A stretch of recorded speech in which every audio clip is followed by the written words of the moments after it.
Bienvenidos a todos ustedes que están aquí presentes en este salón de actos y bienvenidos a todos aquellos que nos siguen a través de la señal de Canal Diocesano de Televisión Toledo, de Radio Santa María de Toledo y, por supuesto, también a través de nuestro canal de YouTube.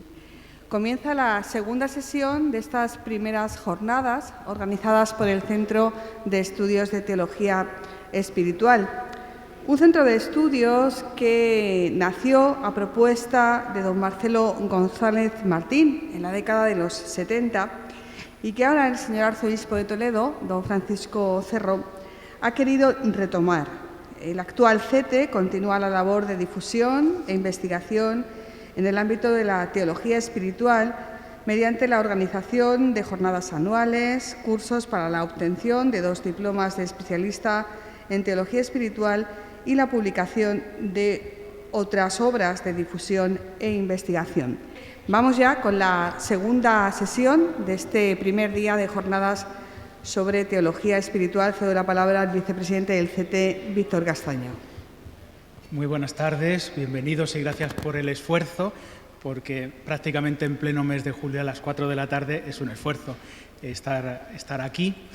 Y vamos a dar comienzo a esta mesa redonda, agradeciendo a los que os reincorporáis después de las sesiones de esta mañana, también a los que nos siguen desde el canal diocesano y, por supuesto, a los miembros de esta mesa que han querido compartir con nosotros la riqueza de su experiencia y de su sabiduría en el ámbito de la vida espiritual. ¿Cuál es el objetivo que habíamos marcado para este momento de las jornadas? Ya sabéis que el lema es la santidad como ese rostro más bello de la Iglesia. Es curioso, pero en las distintas maneras de vivir la vida cristiana, las más intelectuales, las más elevadas desde el punto de vista espiritual o al contrario, las más sencillas, siempre la santidad es algo muy atractivo. A todo el pueblo de Dios le resulta muy atractiva la santidad porque tiene una belleza que irradia ese buen olor de la santidad, como decimos tantas veces en la Iglesia.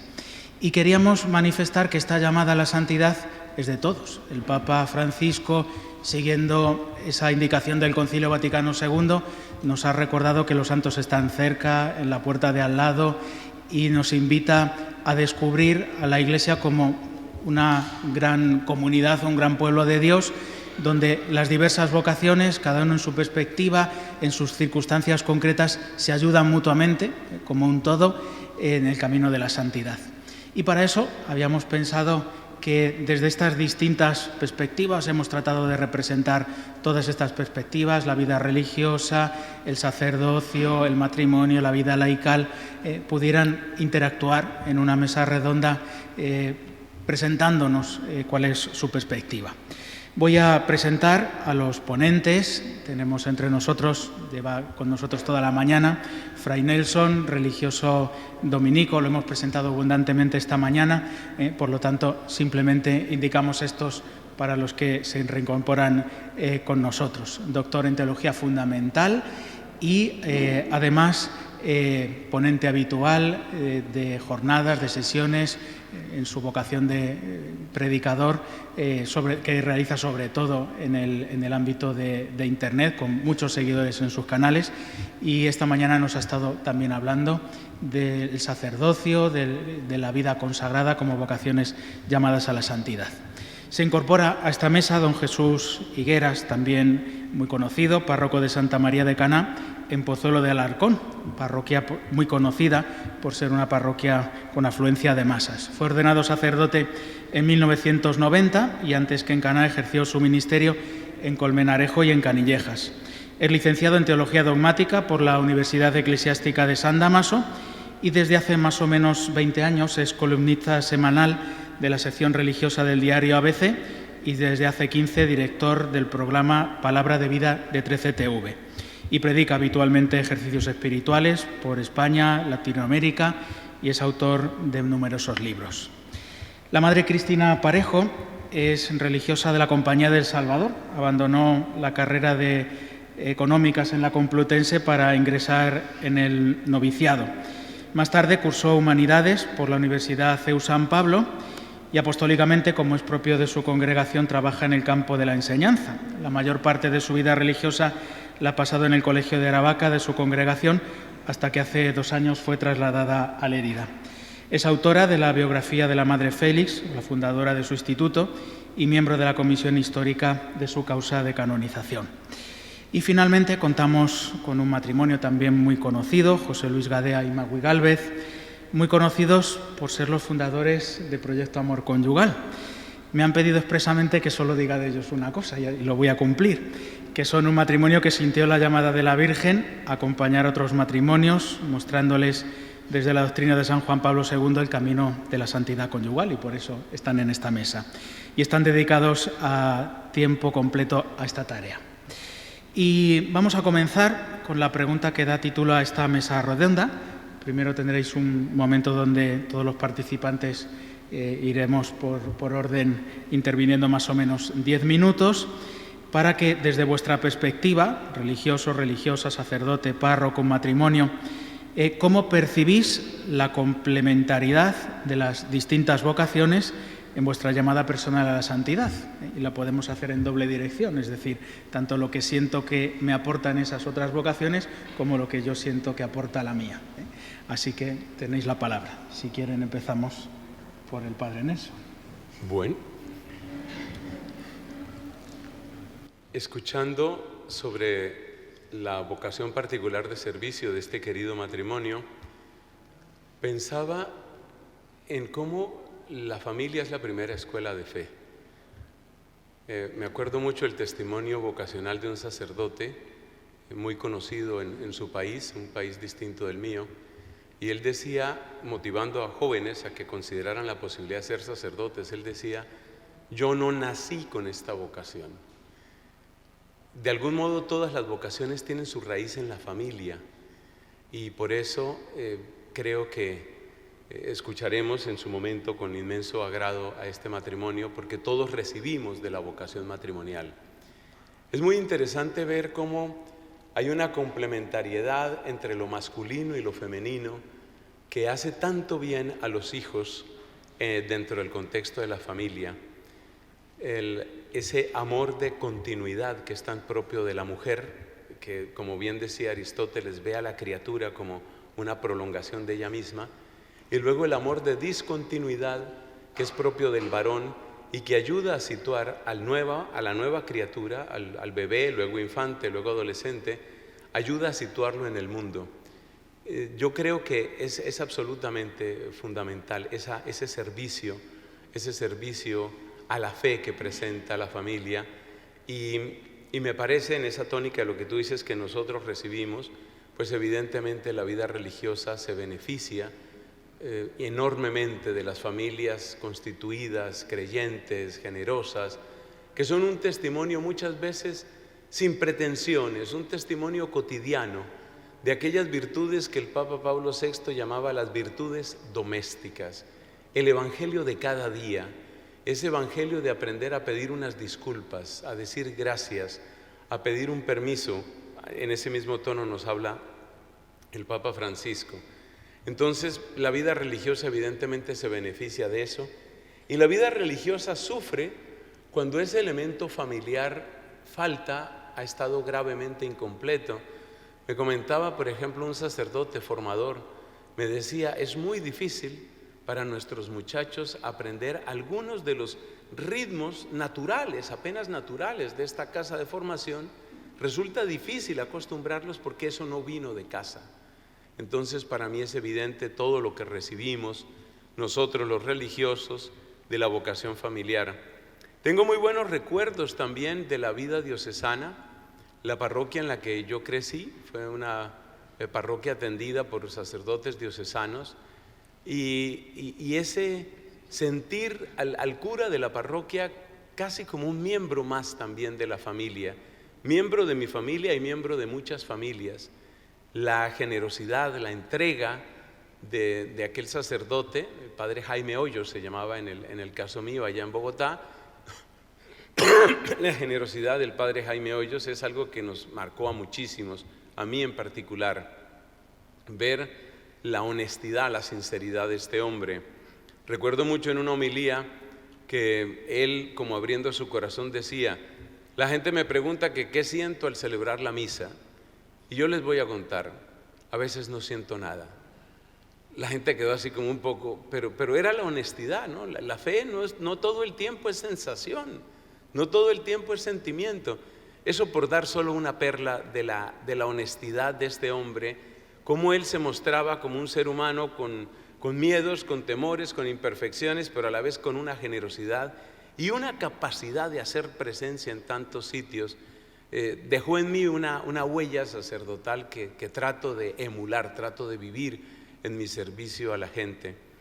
Cuando veo a hermana María Cristina aquí, pues recuerdo a mi tía. Yo tengo una tía religiosa, y una de las razones por las que yo soy religioso, admirando tanto a mis hermanos del clero diocesano, es por el testimonio de mi tía religiosa. Cuando nosotros éramos niños, íbamos como familia a visitar a mi tía allá en su convento en la ciudad de Cartagena, por supuesto Cartagena de Indias, en Colombia. Íbamos allá, y lo que a mí más me quedó grabado de esas mujeres, hermanas dominicas de la presentación de Tours, son ellas, lo que más me quedó grabado fue la alegría. Esto que decía el Papa Francisco cuando comentaba a los comienzos de su pontificado, en una de las primeras alocuciones a los religiosos y religiosas, decía: no se entiende un religioso al que le falte la alegría. Si has escogido libremente la mejor parte, ¿qué puede haber para ti sino alegría? Bueno, pues eso, no como discurso, sino como realidad, eso encontré yo en esas religiosas.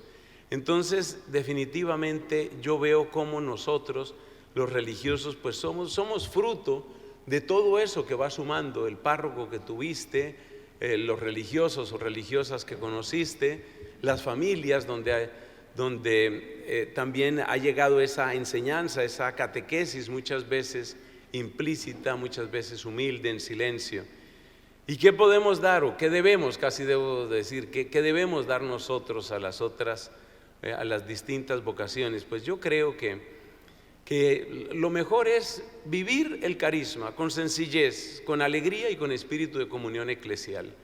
Si eso hacemos, yo creo que estamos haciendo lo que tenemos que hacer, vivir nuestro carisma. Y es muy bello cuando la gente siente que el que está, por ejemplo, en una orden hospitalaria, pues está feliz haciendo aquello que es propio de su carisma. Y el que está en una orden dedicada a la enseñanza, pues vive a plenitud lo suyo, se entrega, se desgasta por eso que es su servicio. Creo que ese testimonio alienta también a los demás y les invita a ser fieles dentro de su propia consagración bautismal. Así que, pues definitivamente somos un cuerpo, según la comparación de 1 Corintios 10, somos un cuerpo y nos necesitamos mutuamente, y seguramente a donde no puede llegar uno, a los rincones de un corazón donde no puede llegar la palabra de un sacerdote, tal vez llega el testimonio de un laico. Allí donde quizás no llega el testimonio de un religioso, pues quizás llega ese cura, el cura de la parroquia, que conoce a la familia de toda la vida y que sabe con una palabra traer la paz a un corazón atribulado. Nos necesitamos mutuamente, y por eso creo que en la medida en que cada uno va viviendo su vocación, pues también ayuda a los otros a que sean fieles y con gozo expresen la riqueza infinita del Evangelio. Muchas gracias, Padre Nelson. Podemos continuar con una voz femenina ahora. Madre, adelante. Puede coger este micrófono. Que añadir, ¿no? Lo primero, agradecer la invitación cuando nos dijo don Víctor Castaño que querían retomar las jornadas de teología con el CETE que había organizado en tiempos de don Marcelo. Nos dio muchísima alegría por el bien que ha hecho. Pero claro, la propuesta ambiciosa de hablar en 10 minutos sobre la complementariedad de las diversas vocaciones y la llamada universal a la santidad, pues era todo un reto, ¿no? Yo coincido con lo que ha dicho Fray Nelson, completamente. Creo que además nuestra Madre la Iglesia, que es maestra de vida, es quien mejor nos enseña qué es lo que tiene que aportar en cada una de las vocaciones a la común llamada a la santidad, ¿no? Hay muchísimas cartas, discursos. Me quedo con las palabras ahora mismo tan enérgicas y tan fuertes que dirigió el Papa San Juan Pablo II en su viaje apostólico a España en 1982, cuando dijo que la Iglesia y el mundo necesitan ver el Evangelio vivo en vosotras. Esto en concreto de la vida religiosa. Necesitan. La palabra necesidad es fuerte, ¿no? Y no solo él, uno de los obispos que participaba en el sínodo antes de Vita Consagrata dijo que la vida religiosa, que la vida consagrada es de nostra agitur, es algo que nos afecta. Entonces, es muy fuerte pensar que mi respuesta personal, mi fidelidad a la vocación, afecta a toda la Iglesia.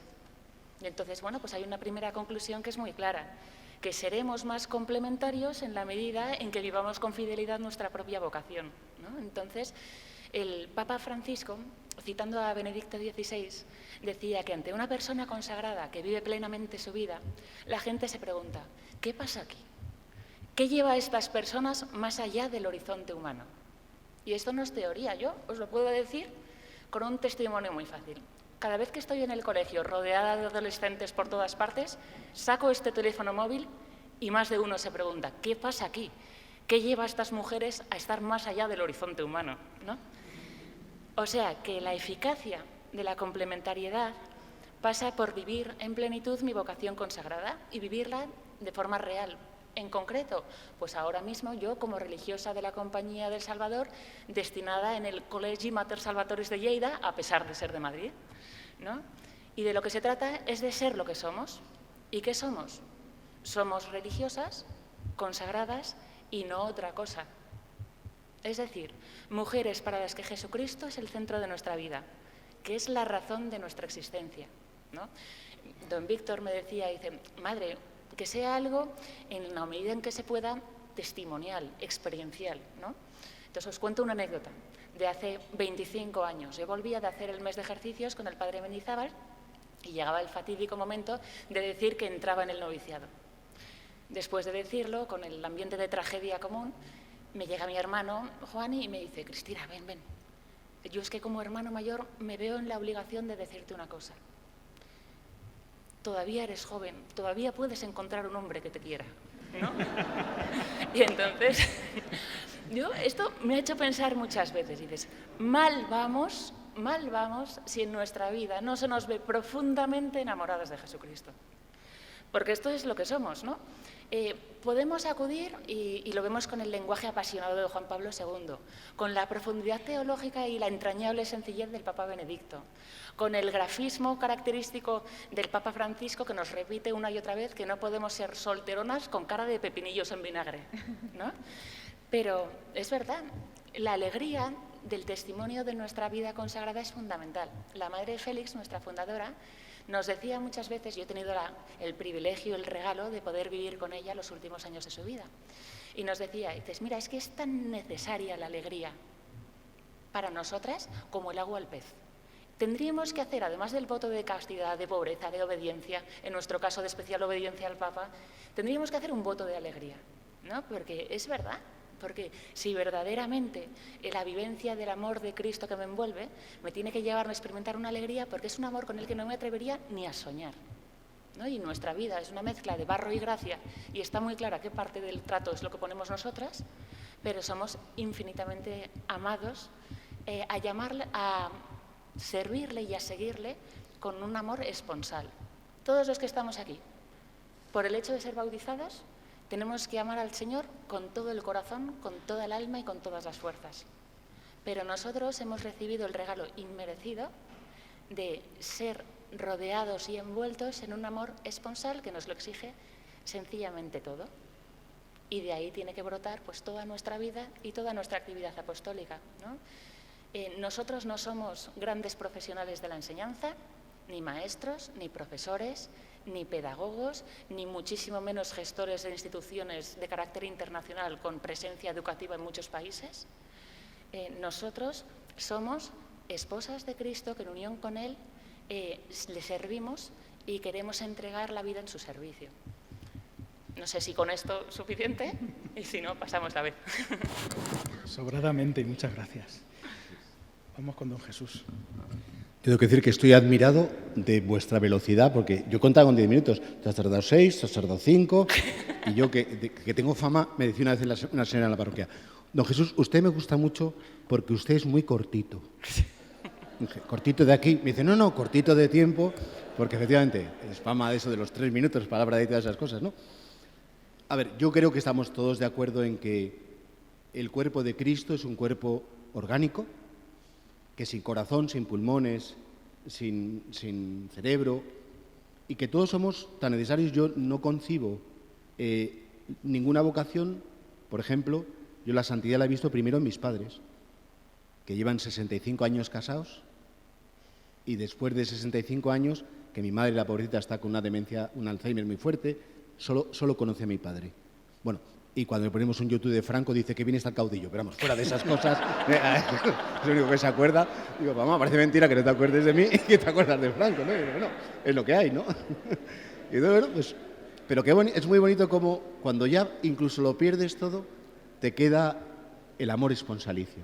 Yo fijaos que no agradezco tanto en lo que me han querido a mí, que ha sido muchísimo, y yo he entendido el amor de Dios a través de mis padres, cuanto lo que he visto que se querían ellos. Eso es lo que me ha dado pie a entender lo que es el amor de Dios de un modo más claro. Hombre, evidentemente también en la historia de fe de cada uno, yo recuerdo una experiencia en Buenafuente del Sistal, donde hay una comunidad cisterciense, en la que yo entendí también con mucha claridad que la vida consagrada, la vida religiosa, es también un recordatorio precioso de la eternidad, de ese signo de la vida eterna a la que todos estamos llamados en definitiva, ¿no? Y entonces llegó lo mejor, que es ser cura. Claro, para mí lo mejor, mejor que nada, porque la vocación sacerdotal es una vocación en la cual el cura es el servidor de todos y para todos. La parroquia, lo bonito que tiene es que en la parroquia es el lugar de todos los carismas. O sea, lo que se da en la Iglesia universal, lo que se da en la Iglesia diocesana, tiene que suceder en cada parroquia, porque una parroquia se enriquece cuando hay matrimonios, grupos de matrimonios, cuando hay religiosas que interactúan con nosotros o religiosos. Entonces tenemos los padres reparadores que tienen un carisma concreto, que están ahí. Tenemos, por supuesto, mucha comunicación y comunión con las Carmelitas Descalzas, con el Colegio Mater Salvatoris. Te das cuenta cómo nuestra vocación sacerdotal es un privilegio, porque creo que primero vosotros nos transmitís a los sacerdotes esa ilusión por la santidad, porque la vemos. Y segundo, porque nosotros, desde la debilidad, podemos serviros en lo más importante. Yo pienso que el servicio que una parroquia, un sacerdote hace al pueblo de Dios es la identidad sacerdotal, que es simplemente anunciar la buena noticia con autoridad, celebrar los sacramentos para entregaros la salvación de Cristo y servir al pueblo de Dios en la caridad, pues siendo cabeza. Y esto que parece que es un clásico, Cristo profeta, Cristo sacerdote, Cristo rey, esto es una realidad de una belleza inmensa y de una dureza inmensa. Yo no quiero engañar, como nos pasará a todos, que cualquier vocación bien llevada es una llamada a la cruz. Y es una llamada a que amor y dolor son las dos caras de la misma realidad, y que un sacerdote, como una religiosa, como un religioso, o como cualquier familia cristiana, decía el Papa Francisco que los esposos cristianos están llamados a reproducir los rasgos del amor de Cristo crucificado. Y que no nos olvidemos que, curiosamente, a mí me da la impresión que en este momento de la historia es precisamente en el misterio de la debilidad, en el misterio del sufrimiento, en el misterio de la experiencia de la propia impotencia, donde con más belleza se manifiesta la gracia. Yo que por las circunstancias de mi parroquia he podido conocer gente relativamente importante, directores generales, presidentes. Yo cuando he visto una mayor belleza de la santidad de Dios en las personas, porque entiendo que la santidad es la visitación del amor de Dios a mi pobreza. Solo tú eres santo, solo tú, Señor, solo Dios es santo. Y la santidad es ese dejar que venga a mi debilidad y a mi pobreza esa presencia de Dios. Pues yo estoy convencido que esa debilidad humana acoge con mucha más facilidad la grandeza de Dios, y la belleza de la santidad se manifiesta efectivamente en los momentos de limitación, de cruz, y para eso efectivamente existe un ministerio, la unción de los enfermos, el sacramento de la penitencia, en fin, para lo que estamos instituidos por nuestro Señor Jesucristo, primero los sucesores de los apóstoles y nosotros sus colaboradores. Y por eso creo que para todos la parroquia, como bien decía Fray Nelson, ha sido desde pequeños un punto de referencia. En la parroquia nos hemos encontrado con el Señor, en la parroquia hemos visto la diversidad de vocaciones, Y la parroquia es la casa siempre abierta, repito, para todos. Con lo cual, yo espero que ahora surja, si queréis, un diálogo o lo que sea, ¿no? Pero verdaderamente la belleza de la santidad, si no se da en comunión, en una comunión en la pluralidad de carismas, de caminos que hay en la Iglesia, no podría ser. Estamos en un momento estamos llamados a querernos siempre, a entendernos casi siempre, porque a veces hay cosas que a lo mejor no podemos entender, pero sí a estar siempre en plenísima comunión.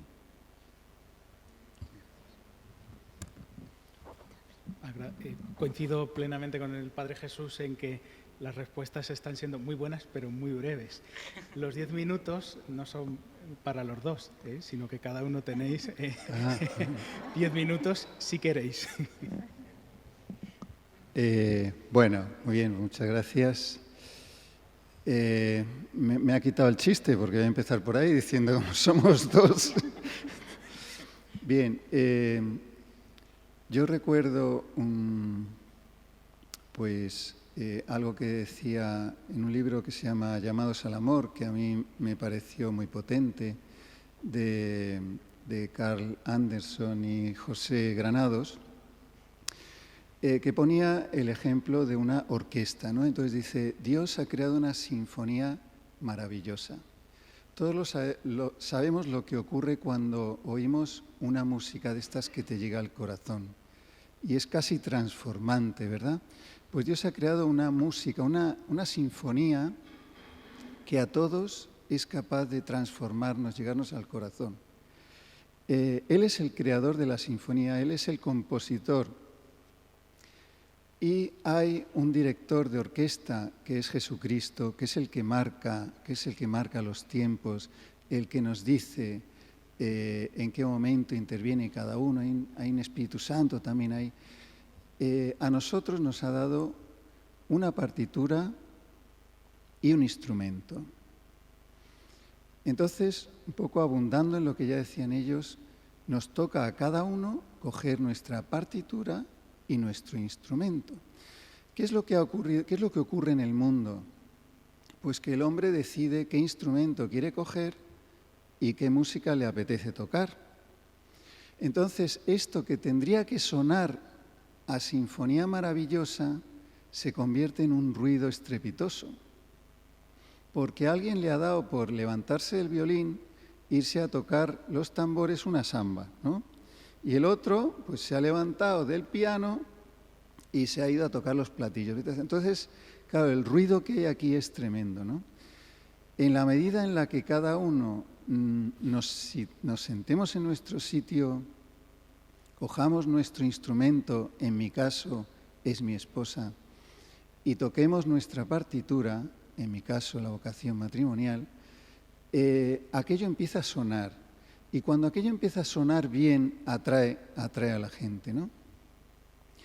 ¿Qué me ha ayudado a mí concretamente pues la vocación presbiteral o incluso pues las consagradas que han supuesto en mi vida, ¿no? No os tengo nada que explicar porque yo creo que todos tenéis experiencia de esto. Algunos hemos tenido la fortuna de asistir a colegios en los que todavía pues hemos tenido como profesores a sacerdotes o a monjas. Yo incluso en mi etapa infantil mis profesoras eran monjas.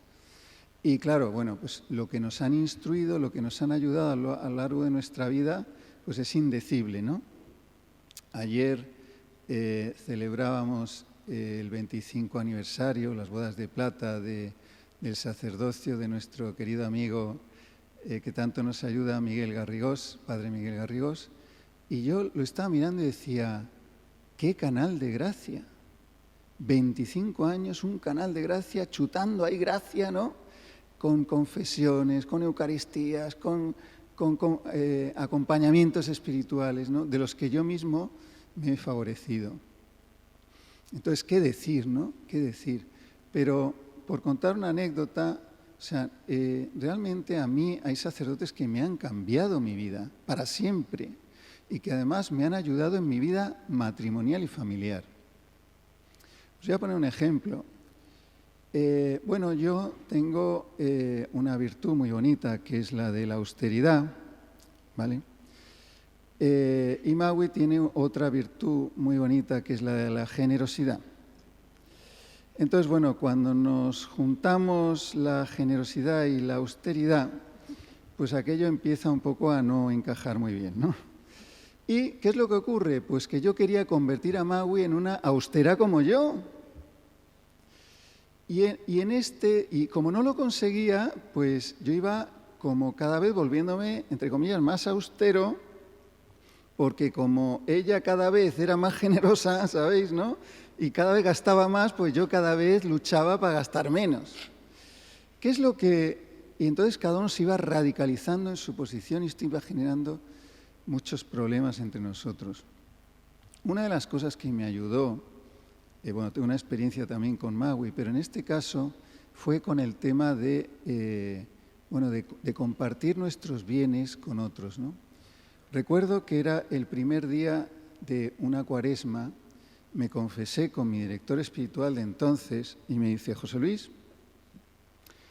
tengo una idea para ti. Mira, ¿qué te parece si piensas en una cantidad diaria que vas a traer aquí a la parroquia cada día? Eso sí, piensa en una cantidad que te duela. Bien, entonces yo pensé en una cantidad, la subí un poquito, ya empezó a molestar la cosa, ¿no? Y cuando ya me dolió de verdad dije esto. Todos los días iba con un sobrecito a llevarlo a la parroquia con esa cantidad, multiplicada por 40, ¿eh? O sea, eso era... No saben ustedes con qué alegría iba cada día a llevar mi sobrecito. Qué liberación fue aquello, qué liberación tan maravillosa, ¿no? Y cómo el día que no podía ir con el sobrecito, ese día me sentía mal, me faltaba algo. Estaba deseando que llegara el día siguiente para poder ir con los dos sobrecitos, ¿no? El del día anterior y el día siguiente. Bueno, cuánta ayuda hemos recibido los laicos, ¿no? de nuestros sacerdotes, de su entrega, de su ejemplo, de simplemente verlos ser sacerdotes, ¿no? También tenemos ejemplos de relación con religiosas, consagradas, incluso de clausura. Nosotros concretamente hemos tenido mucha relación con una orden religiosa en concreto que nos han ayudado incluso en nuestra misión. Ha habido momentos en los que nos han dicho la palabra que teníamos que recibir para orientarnos hacia donde en ese momento teníamos que orientarnos, ¿no? Bueno, actualmente, para los que no lo sepan, porque nunca han ido a un retiro de Proyecto Amor Conyugal, se lo perdonamos, pero... los que han ido lo saben. El primer día, en la presentación del retiro, leemos la cantidad de conventos que están rezando por ese retiro en concreto. Creemos tanto en las religiosas de vida contemplativa también, porque consideramos que son el pulmón del mundo y el pulmón de nuestra propia misión, ¿no? De nuestras propias familias. Bueno, entonces, la riqueza de la Iglesia es maravillosa. Nosotros, allá donde nos acercamos, los sacerdotes que vamos conociendo, es que es tan maravilloso todo, es tan maravilloso también consagradas que ayudan a matrimonios, que ayudan a laicos. Es tan maravillosa la Iglesia y cómo realmente esto es real, que el Espíritu Santo es uno solo y utiliza instrumentos. Y a cada uno le da un carisma para representar un aspecto de Cristo. Y es lo que nos toca representar, para entre todos representar el cuerpo místico de Cristo. Y unos son pie y otros son mano, pero ¿qué haríamos los laicos sin los sacerdotes, Dios mío? O sea, lo que significan los sacramentos para nosotros. A veces decimos, ¿qué ha supuesto bueno, la gracia del poder de la redención de Cristo que ha supuesto para nosotros, que a veces no lo valoramos, pero a lo mejor es más fácil pensar, y si nos quitaran todo lo que ha supuesto la redención de Cristo para nosotros, ¿qué nos quedaría, no? Bueno, pues entonces entender la grandeza de cada Eucaristía y entender que hay ahí un sacerdote que nos trae el Señor. O sea, ¿qué más puedes pedir? Que te trae el Señor. ¿Qué más puedes pedir? Bendito sea Dios. O sea, bueno, pues qué don, ¿no? Qué don tan inmenso, qué don tan maravilloso. Nosotros le tenemos mucho respeto a los sacerdotes, admiramos la vocación sacerdotal profundamente y nos encanta caminar juntos con ellos, ¿no? Ahora nos vamos encontrando con matrimonios que quieren ser santos de verdad, que están dispuestos a dejarlo todo de verdad por ser fieles a su vocación, y necesitamos sacerdotes santos que nos conduzcan, que nos ayuden, que nos sepan dirigir también, ¿no? Entonces, eso solo es posible si hay sacerdotes a nuestro alrededor, santos también, o que busquen la santidad sinceramente y que estén y que sean fieles realmente a su vocación. Estos son los que nos podrán ayudar, ¿no? ¿En qué medida les ayudamos nosotros a ellos? Bueno, esto es más complicado de entender porque el sacramento del matrimonio, digamos que así oficialmente podemos ser santos a través del sacramento del matrimonio desde hace relativamente poco, ¿no? Porque se hace oficial esto, ¿no? Aunque ya se venía hablando de ello, pero fue a partir del Concilio Vaticano II donde se habla de esta santidad universal, ¿no? Entonces, hay mucho menos escrito sobre eso y hay muchos menos testimonios también. Y claro, esto es una carencia para los matrimonios, ¿no? Porque nosotros también buscamos modelos en otros esposos que hayan sido santos, ¿no? Encontramos muchos modelos en la vida presbiteral, en la vida consagrada, pero matrimonios que se hayan hecho santos juntos por su matrimonio, no a pesar de su matrimonio, que de esos hay alguno, sino a través de su matrimonio, pues no hay tantos, ¿no?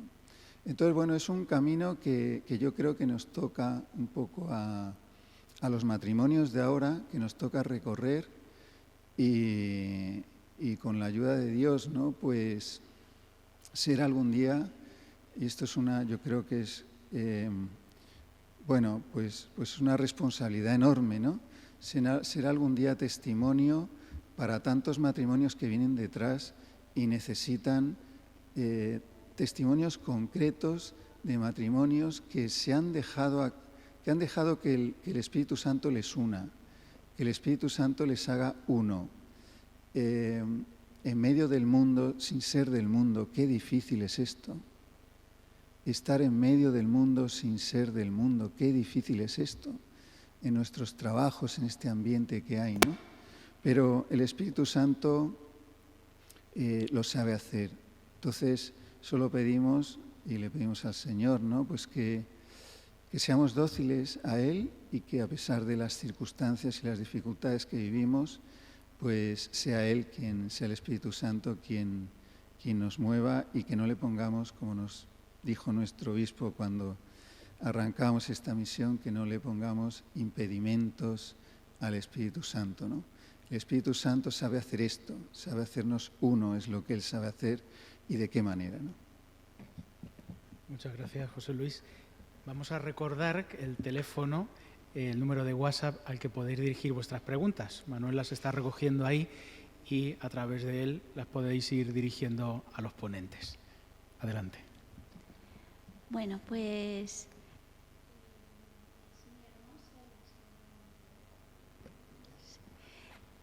es muy hermoso el eslogan ¿no? La santidad es el rostro más bello de la Iglesia. Pues verdaderamente cuando en nuestro caso, concretamente en mi caso, cuando habíamos vivido toda la vida, como decía José Luis, pues hemos crecido en familias pues creyentes, en colegios religiosos, pero vivíamos una fe un poco de prácticas, ¿no? Y digamos que cuando fue nuestra conversión, pues ese nacer fue casi mirar a ese rostro, ¿no? Que es la Iglesia. Concretamente yo miré a los sacerdotes, miré a las consagradas, ¿no?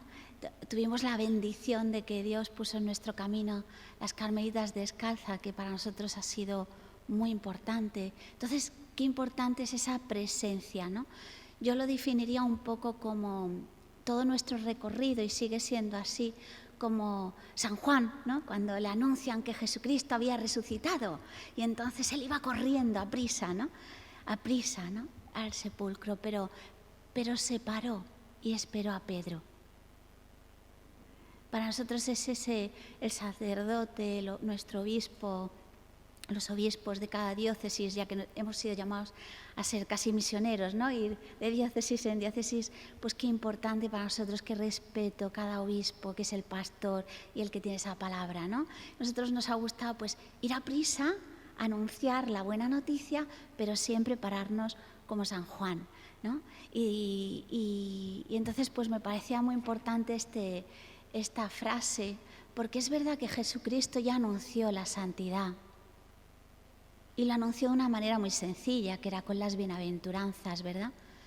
Y nosotros nos hemos mirado mucho a la Sagrada Familia, que es San José y nuestra madre, ¿no? La hemos contemplado mucho. Pero al principio, cuando aún no te adentras en el misterio, pues es más costoso, y por eso pues esas personas cercanas que nos pone Dios en su Iglesia, pues han sido tan fundamentales, ¿no? Yo voy a contar una anécdota, ¿no? Cuando empezamos los matrimonios y nos casamos, pues claro, tienes toda la lógica del mundo, ¿no? Y todos los criterios del mundo. Y algo que es muy frecuente es el reparto de tareas, el reparto de tareas, ¿no? Y las mujeres, cuando empezamos con los hijos, el trabajo, y todo parece que es mucho, ¿verdad? Oh, y todo lo llevo yo, y la carga, y esto, y el mundo te repite, no, pues la justicia, ¿no? La justicia. Bueno, pues yo, leyendo San Juan Pablo II, las catequesis que me mostraban para lo que había sido creada, que era para esa entrega, ¿no? Y encontrar esa alegría en esa entrega, y contemplando a las carmelitas, que ahí en silencio, con su alegría, como decían, hablaban pues de ese cuidar del huerto, de ese fregar, Y yo decía, qué importante, ¿no? Cómo han dejado todas sus carreras, sus cosas, y están felices pues lavando, planchando. ¿Y por qué a nosotros el mundo nos habla que eso es lamentable, como si fuese un trabajo? Y esto a mí, por ejemplo, pues me hizo muy bien en algo tan sencillo, y me dio la vuelta al calcetín, y empecé a encontrar alegría en esa entrega de las cosas pequeñas, ¿no? Entonces, bueno, pues qué importante ha sido ver esa santidad, ese rostro de alegría, de servicio, de entrega, en las cosas pequeñas, sencillas, y cómo eso me ha ido ayudando a adentrarme más en un misterio que al principio para mí era desconocido, ¿no? En el misterio. Algo que te va revelando Dios, pero también te va preparando para acogerlo. Y cuando vas acogiendo el misterio, porque te lo va comunicando el Señor, no solo a través de su palabra, sino a través de los signos, de los sacerdotes, de mi esposo, de todo, pues es verdad que es un misterio que abrazas, es un misterio en amor, y es un misterio que, porque para nosotros también la fuente está en amar a Dios, por encima de todo. No somos la fuente el uno del otro, es Dios, ¿no? Y en la medida que yo amo más a Cristo, pues ya esas dificultades del día a día, esas antipatías, podríamos decir, ¿no? Como también decía Santa Teresa, pues ya no se hacen, ya son minucias, ¿no? Dios es el que te da esa fuerza para que también el misterio lo puedas abrazar y dar la vida para ganarla, ¿no? Así que bueno, para nosotros la Iglesia nos ha ido enamorando en la medida que íbamos creciendo en ella. y les damos las gracias a todos, cada uno, como decían al principio, lo confirmamos, qué importancia vivir nuestro carisma cada uno en plenitud, vivirlo en intentar ser coherentes y encarnando ese amor. A nosotros San Juan Pablo nos enseñó la importancia de encarnar ese amor y cómo desde nuestro sacramento otros sacerdotes compartían el bien que le hacía nuestro amor, en nuestra relación, en cosas sencillas. No lo entendíamos, pero parece ser que ellos pues percibían una sonrisa, una entrega, un servicio, una obediencia, y eso lo hacía bien. Entonces pues nos asombraba, ¿no?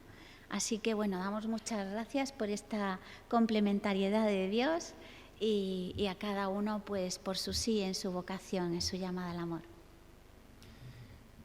Para mí es un verdadero placer ver cómo se entretejen todas estas vocaciones y dan lugar pues, a esa obra de Dios preciosa y bella que es su cuerpo místico. Mientras van llegando las preguntas, me pasaban el mensaje de que hay pocas preguntas. Yo voy a lanzar una a los ponentes, espero que no sea muy difícil. Ya sabéis que el concilio, hemos aludido a ello, ya definió la santidad como la perfección de la caridad. Y esa caridad no es uniforme, sino que hablamos ahora mucho de caridad conyugal, de la caridad del religioso, de entrega del corazón individuo al Señor y de radicalidad evangélica, de la caridad pastoral, ¿no? Yo os invitaría a que nos dibujéis un poco ese retrato, ¿no?, de lo que es cada uno como la perciba, ¿no? La caridad del pastor, si la ha experimentado, ¿no?, y el bien que le hace, o la caridad de los cónyuges, ¿no? ¿Cómo iríais definiendo ese tipo de caridad que implica, ¿no?, la llamada personal, la vocación personal que cada uno hemos recibido? Esto sí que es caridad. Pues yo creo que por una parte estaría la caridad vivida en la relación esponsal con Cristo, que lo inunda absolutamente todo y que en nuestro caso nos va llevando a la maternidad espiritual. A nosotros nos llaman madres y es por esta maternidad que engendra a Cristo, ¿no? Los que hemos tenido el regalo de vivir yo tengo la suerte de que mi madre es santa, ¿no? Entonces ella no solamente ha vivido la maternidad física y biológica, sino que también la espiritual. Y no solamente me ha engendrado a la vida biológica o me ha educado, sino que ha engendrado a Cristo. Pero esta vivencia nuestra de la responsabilidad nos lleva al misterio, porque es un misterio de la fecundidad en la vida de la Iglesia. Entonces, cuento una anécdota que quizás se entiende mejor y ayuda, ¿no? A mí hace un par de años, cuando me destinaron a Lérida, pues es un colegio de unas características muy particulares, porque ahora mismo hay un ambiente muy difícil. Hay muchas presiones externas por Ensenyament, que es la Consejería de Educación de la Generalitat catalana, y entonces nos han asignado desde hace un par de años cuotas proporcionales de alumnos NESES, se llaman, de necesidades educativas especiales. Y la mayor parte de ellos son musulmanes, que nos los introducen en una proporción, y algunos otros son chicos de centros que les han arrancado la custodia a sus padres. Entonces vienen a nuestros colegios, imaginaos en un colegio de 2 líneas, de unos 25 alumnos en cada clase, que te asignan en cada curso entre 8 y 15 alumnos de estas características, ¿no?, que vienen con unas historias terribles, unas cargas de sufrimiento. Son chicos que han vivido mucha violencia y que responden con mucha agresividad a cualquier cosa que consideran una amenaza. Básicamente, que me miras mal, te doy una paliza, ¿no? Entonces, con esto, a mí, yo todas las mañanas hay una gracia que pido y suplico de rodillas, ¿no?, que es ayúdame a mirar a estos chicos como les ves tú y a ver el puesto que ocupan en tu corazón, que no se transformen en un problema disciplinario, ¿no?, sino que yo pueda mirarlos, ¿no? Yo recuerdo como el padre Mendizábal nos decía mucho, hay que quererlos mucho y quererlos de verdad. Entonces, bueno, pues tienes asuntos divertidos todos los días, y recuerdo porque me pasó el día de Mamadou a Mohamed, de Mohamed a Elash, de Elash a Aisha, y así con unos y con otros, una cuestión bastante curiosa. Pues uno de estos chicos la había montado y había hecho una cosa muy gorda. Entonces venían todos los profesores furiosos y los padres del resto de compañeros también furiosos, pidiendo una medida ejemplarizante, disciplinar, tal, ¿no? Veo a este chico y yo volví a pedir a recogerme para rezar, porque a veces es difícil, ¿no? Y para mirarle. Y en esos momentos puedo decir que le miré y le amé. Entonces le pregunté yo, ¿qué te pasa? ¿Qué te está pasando para vivirlo así? Bueno, pues me cuenta lo que había vivido en este fin de semana terrible y cómo su reacción de no poder más había sido, pues, hacer lo que había hecho. Un chico que era durísimo y acabó llorando como un bebé. Al final me decía, madre, ¿por qué intenta ayudarme si yo no tengo remedio? Segundo de la ESO. Me acuerdo que esa misma tarde, cuando estaba en la capilla, estaba el Santísimo expuesto, yo lo único que me salía era mirar a la imagen de la Virgen y decirle, aquí tienes a tu hijo.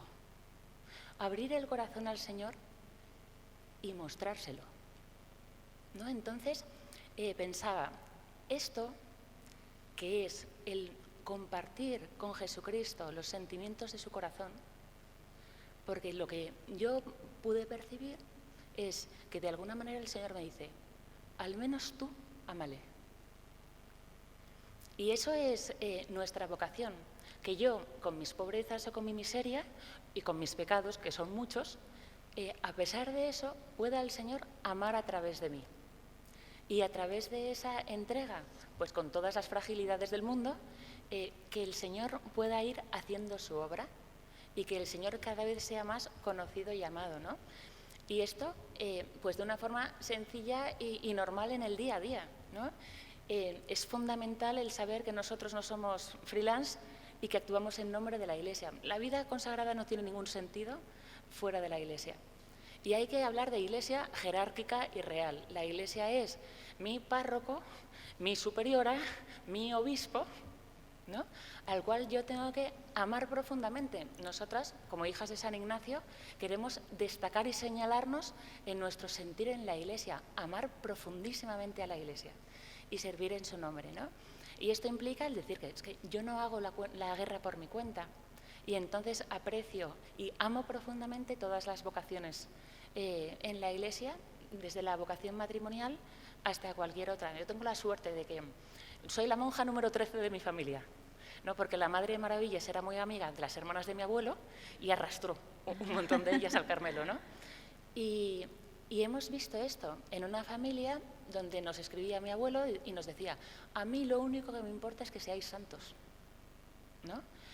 A una madre que rezaba todos los días para tener algún hijo consagrado, un hijo sacerdote o una hija religiosa, porque no concebía mayor felicidad, que luego cuando le dije que entraba lloraba sin parar, porque así somos de cutres, ¿no? Pero es verdad, y entonces el tener esa vivencia de decir, nosotros somos complementarios y amo profundamente el regalo que supone cualquiera de las vocaciones también para mi vida y para mi santidad, ¿no? ¿Sigo yo? Creo que el amor es una dimensión demasiado concreta y se realiza así en momentos específicos. De manera que, animado por el testimonio que nos acaba de dar la hermana Cristina, quisiera también yo compartir un par de testimonios, pero con este preámbulo, por temperamento, como se dijo un poco en la presentación esta mañana de este servidor, por temperamento pues he sido muy de la academia, del estudio, la física, la matemática, la ciencia. Y después, cuando empecé a estudiar la formación eclesiástica, la parte de filosofía me gustaba mucho, sobre todo la parte de lógica y todo aquello. Pero la vida del religioso, del sacerdote, del predicador, continuamente te pone enfrente situaciones de seres humanos concretos. seres humanos que necesitan algo más que una buena explicación, seres humanos que necesitan algo mejor que una buena teoría, pero que al mismo tiempo padecen el poder de la mentira, porque la mentira tiene poder. Entonces, con ese preámbulo quiero yo compartir un par de historias. Una tiene que ver con grupos satánicos, otra tiene que ver con personas con una inclinación muy fuerte y práctica del lesbianismo. Me tocó encontrar el tema del satanismo a los pocos años de mi ordenación sacerdotal. Creo que yo no estaba muy preparado. Se hizo un gran evento de la renovación carismática en uno de los estadios más grandes de Bogotá, o tal vez el más grande, Coliseo Cubierto. Podía haber fácilmente 18,000 personas y nos pidieron el favor a un buen número de sacerdotes que colaboráramos con la confesión. Entonces estaba yo en alguno de los muchos rincones de ese estadio, estaba yo con una fila de penitentes. Una persona, una chica que en ese momento debía tener unos 14 o 15 años, estaba haciendo la fila con evidente disgusto y me miraba, no todo el tiempo, pero volteaba a mirarme. Tengo que decir con toda franqueza que con los años de vida que tengo, creo que muy pocas veces he visto tanto odio en la mirada de una persona. Y era una niña, digo yo niña, de unos 15 años. Cuando le llegó el turno a ella, entonces, pues repito, se le notaba el disgusto, se notaba que estaba obligada, que no quería eso, pero también se notaba que a pesar de que había sido obligada, algo dentro de ella la movía a estar ahí. Entonces nos ponemos a hablar. Cuando yo sentí tanto odio, sin que ella me conociera de nada, yo dije, pues parece que aquí hay algo sobrenatural. O sea, uno no tiene que ver el diablo en todas partes, pero tampoco podemos ser tontos. Entonces nos pusimos a hablar y efectivamente ella me expresó que ella llevaba ya años, ojo, tenía 15 y llevaba años en una secta satánica.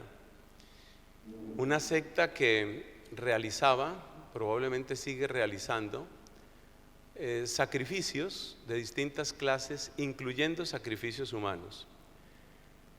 Lo que sigue es un poco macabro, lo que sigue es un poco escalofriante. Yo sé que esto se está transmitiendo, pero me parece que es mi deber contarlo. Esta muchacha iba avanzando dentro de su grupo satánico, que tenía pues un director, y el hombre que por supuesto se aprovechaba de muchas maneras, también de maneras sexuales, de muchas de las chicas que estaban ahí, tenía un poder de demonio mental, un poder de dominio mental sobre muchas de ellas. Hasta donde yo entiendo, no había llegado a abusar de esta mujer, pero sí la tenía controlada mentalmente de un modo que de nuevo le hace pensar a uno, aquí hay algo sobrenatural, esto no es normal. Además de todo, como parte de la estrategia, este señor, el director de ese grupo satánico en Bogotá, Colombia, el director de ese grupo satánico tenía una gran capacidad de mantener a sus adictos y adictas, las personas que estaban en ese grupo, en un régimen de mordaza, en un régimen de silencio. Porque yo le pregunto a la muchacha, ¿tu familia sabe de esto? Y resulta que les dan unos instructivos pero muy eficaces, y de nuevo un lavado cerebral impresionante, de modo que en la casa no sabían nada sobre el satanismo de ella. Entonces ella participó en varias de esas celebraciones de sacrificios, y en un momento dado le dice el director, el brujo mayor de esa cosa, le dice, mira, necesitamos ofrecerle un niño al demonio, y tú tienes un hermanito pequeño, tráelo porque lo vamos a sacrificar. Entonces, como ella estaba tan completamente controlada, pues realmente quería hacerlo. Ella quería entregar a su hermanito, que en ese momento tenía como unos 3 o 4 años, entregarlo para que fuera torturado y ofrecido a Satanás. Amigos, estas cosas suceden, esto no es una fantasía, esto no es una película, esto son cosas que suceden en la realidad. Entonces, claro, me encuentro con esta historia y entonces le pregunto, ¿por qué está ahí? Entonces me dice mi mamá, una madre soltera, mi mamá me ha visto mal, ella no sabe en qué estoy yo. Mi mamá me ha visto mal y me dijo, usted lo que necesita es un sacerdote. Yo no quería venir, pero es que tampoco sé qué hacer porque yo no quiero entregar a mi hermano. En semejante cuadro me sucedió algo parecido a lo que ha descrito la madre. Es decir, ¿qué hago yo frente a este ser humano? ¿Qué hago yo aquí? Y la única respuesta posible es amar. Amar. Ella había sido cómplice de cosas horribles y había hecho cosas horribles, había hecho pacto de sangre con el demonio. ¿Qué hago yo aquí? Pues lo único que yo puedo hacer con este ser humano es amar. Y entonces empezamos a hablar. Lo más curioso es que durante toda esa conversación, que ya os dais cuenta que no fue breve, que no fue corta, perdón, durante esa larga conversación, cada vez que ella me miraba con odio. O sea, ella me hablaba, me soltaba estos pedazos de verdad de su vida, pero me miraba con rabia. Al final, le pregunto si ella está arrepentida, porque se trataba finalmente de una confesión, y ella me decía, no estoy segura de estar arrepentida. Yo sé que yo no quiero que maten a mi hermano, pero yo no estoy arrepentida. Yo creo que es de las ocasiones más fuertes que he tenido en mi vida sacerdotal, y repito, creo que yo no estaba suficientemente preparado, pero Dios lo ayuda a uno, también es cierto. Entonces nos ponemos a hablar y le digo, mira, es bueno que sigamos conversando sobre esto. Yo pensé que la respuesta de ella iba a ser, no me interesa hablar más con usted, pues porque todo el tiempo me había visto con esa rabia y con ese fastidio. Pero para gran sorpresa mía, me dijo, sí, estoy de acuerdo, vamos a hablar. Además era muy curioso porque su cuerpo, todo su cuerpo, pues era cuerpo de niña, pero la manera como ella se expresaba era como una mujer de 30, de 40 años. Es una cosa muy rara, o sea, uno ve la auténtica perturbación que hace el diablo en el cerebro y en la gente, en la mente de las personas. Ella se expresaba como una mujer muchísimo mayor. Bueno, entonces vamos a encontrarnos. Tuvimos varias conversaciones a partir de eso, oraciones. Finalmente se arrepintió de sus pecados. Le habían dado una cantidad de cosas en su grupo satánico, sobre todo imágenes de burla de Cristo crucificado y otras cosas parecidas. Y finalmente ella salió de eso. Es impresionante, es impresionante. Le quedaron unos daños psicológicos, por lo menos hasta que yo la traté, le quedaron unos daños psicológicos muy breves, muy bravos, muy terribles. Como es de entender, por ejemplo, ella decía que por tanta sangre que había visto en ese grupo, ella tenía muchas dificultades en la alimentación, casi que tenía un rechazo a todo lo que tuviera o pudiera tener algún rastro de sangre en los alimentos. Quedó con unos traumas muy serios, pero digamos que la parte que se podía hacer desde el punto de vista sacerdotal, gracias a Dios se pudo hacer. El día que ella rompía su pacto de sangre, entregó algunas de las cosas que le habían dado. Y entonces yo no sé de dónde, ahí es donde yo creo que realmente Cristo se hace presente de un modo muy intenso en el sacerdote.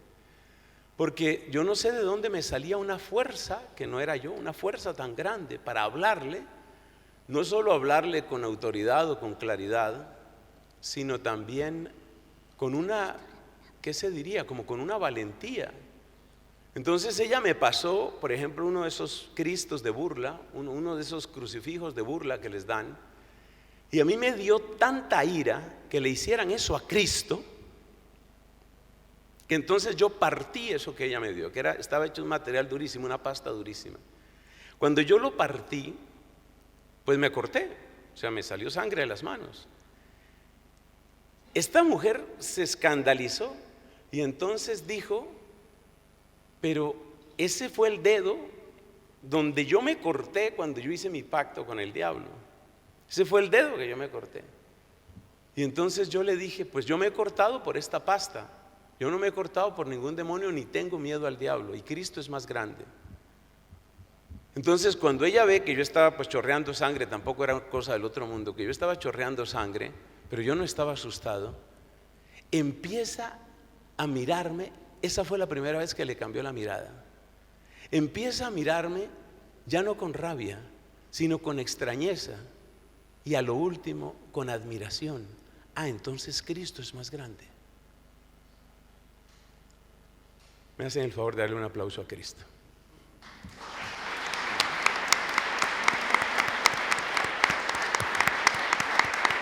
Porque ahí el protagonista es Él. Yo no, yo estoy asustado, aquí contándolo estoy asustado. Pero Cristo da la fuerza. Y era llevar a esta persona a la verdad. Y para ella esa sola noticia, Cristo es más grande, le cambió la vida, le cambió la vida. Hasta que se salió de ese grupo y se salió de esa especie de hechizo, de lavado mental que le tenía a ese señor. Que Dios mire con misericordia, porque no me puedo imaginar el grado de tinieblas que hay en una persona de esas. Y os repito, eso existe. Cuando escuchéis que hay que hacer penitencia, cuando escuchéis que hay que hacer reparación, cuando escuchéis que es necesario hacer mortificación y ayuno, no son chistes de la iglesia, no son simplemente costumbres del pasado. Es que tenemos que unirnos a Jesucristo y a Jesucristo víctima, para que así como padecemos con Él, tengamos victoria en Él. La otra historia, que ahora me estoy desquitando de mis 10 minutos.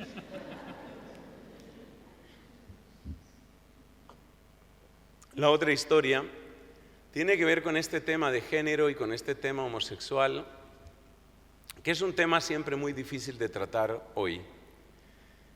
Porque realmente nos están arrinconando por todas partes con demandas. Como sacerdote, evidentemente tengo que tener las mismas precauciones que todos los que conocen de este tema. Y las precauciones son muchas. Por ejemplo, yo tengo un hermano que es psicólogo, algunos de vosotros lo conocéis también por redes sociales, Saulo Medina se llama él, y él firma Psicólogo Provida. Bueno, mi hermano Saulo, que es psicólogo, él me cuenta de las trampas que hoy estos grupos LGBT les están poniendo a los psicólogos y a los sacerdotes. Porque, como sabéis, hay toda esa idea de que es un delito, las terapias de conversión. Entonces, además de todas las tensiones que tiene la vida religiosa o la vida sacerdotal, porque ciertamente tiene sus tensiones y sacrificios, ahora nos echaron otra a los hombros, otra tensión, otro sacrificio. Y es que uno tiene que desconfiar de muchas personas. Yo personalmente, no sé qué digan otros hermanos sacerdotes, que los hay en buen número aquí, pero yo personalmente parto de la base, en cada confesión o en cada consejería, yo parto de la base que me están grabando. No sé si soy paranoico, pero pido a mis hermanos sacerdotes, tened mucha prudencia, porque ya me contaba mi hermano, el psicólogo, de esas historias, para arrancarle la licencia a los psicólogos, sobre todo a los que se presentan abiertamente como católicos. Les presentan historias falsas para ver si el hombre, en este caso mi hermano, si les va a hacer una terapia de conversión, porque si va a hacer terapia de conversión, a denunciarlo. Entonces hay que partir de la base que nos están grabando. Dentro de esa situación tan difícil, sin embargo, nosotros no podemos renunciar a amar. No podemos renunciar a amar a nadie. Por eso empecé por la historia de aquella chica satánica. Y muchísimo menos vamos a excluir de la caridad de Cristo a las personas por su orientación sexual. Pero al mismo tiempo, existe algo que se llama la caridad de la verdad. Y en esto hay tantas cosas que podría contar, pero hay dos sobre todo que llegan a mi corazón. Llegó la fiesta del Padre. Aquí se celebra también, supongo, en España. No sé qué fecha es aquí, pero San José, bueno, en Colombia es siempre en junio, tiene ahí su fecha. O sea, acaba de pasar el Día del Padre en Colombia. Y resulta que a alguno de los grupos que yo atiendo, en donde yo sirvo, llegó una muchacha que en ese momento convivía con otra mujer, ella, digamos, no militante LGBT, pero sí con una orientación absolutamente lesbiana, muy arraigada de muchos años y con varias parejas mujeres. Entonces llega esta mujer y bueno, ya os imaginaréis lo que significa un diálogo de esos, porque uno todo el tiempo está pensando qué me van a hacer con esto.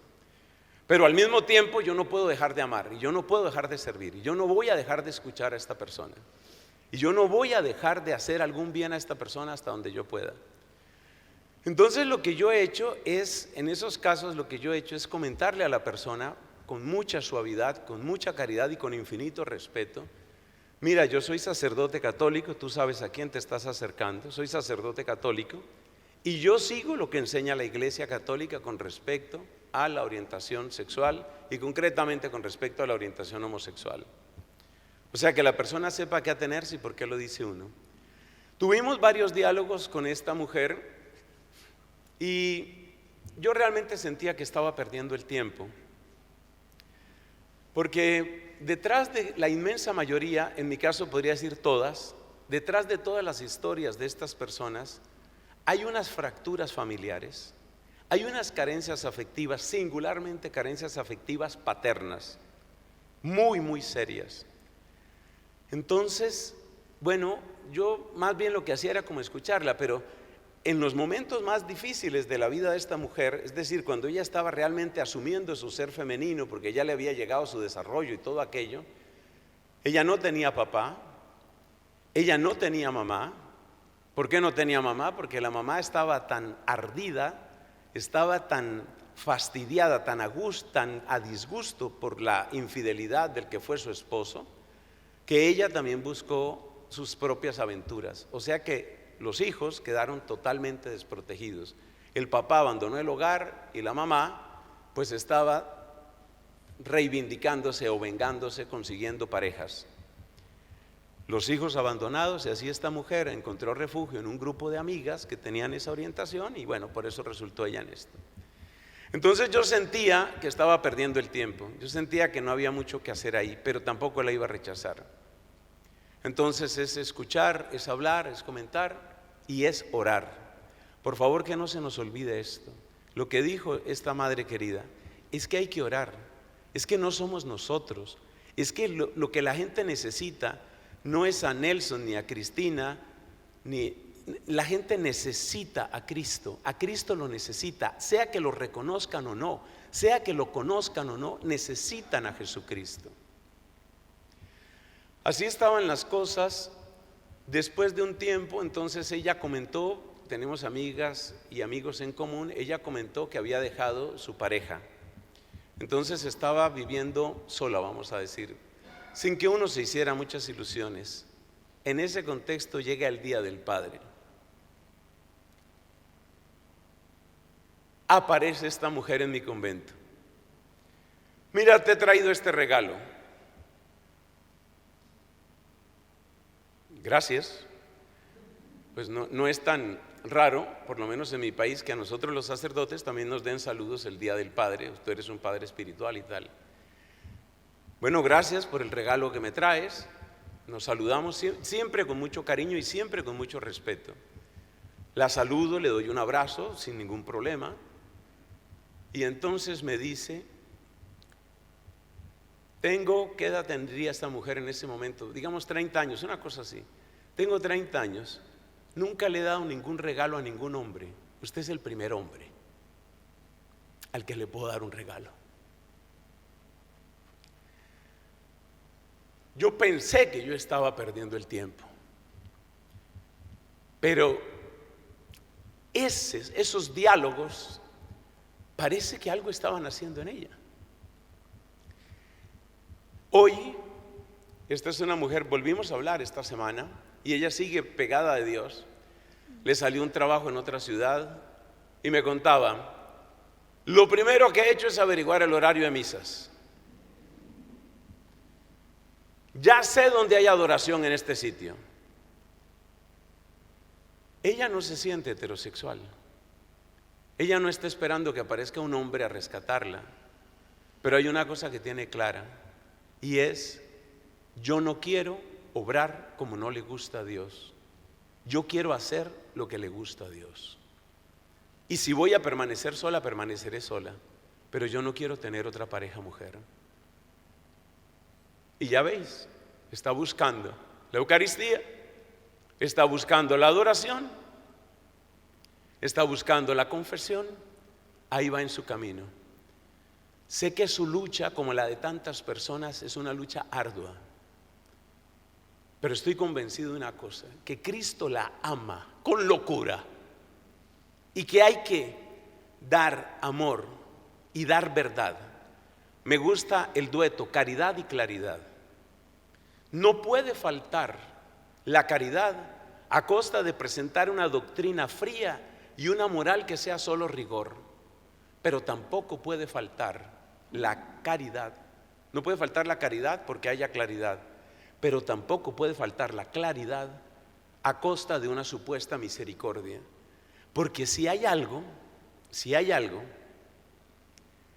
que desde el día número 1 le dije, y ya os lo conté, fue: yo sigo lo que dice la Iglesia, y en eso yo me remito tal cual al catecismo, que me parece de las joyas y de las defensas más grandes que tenemos hoy, el catecismo de San Juan Pablo II.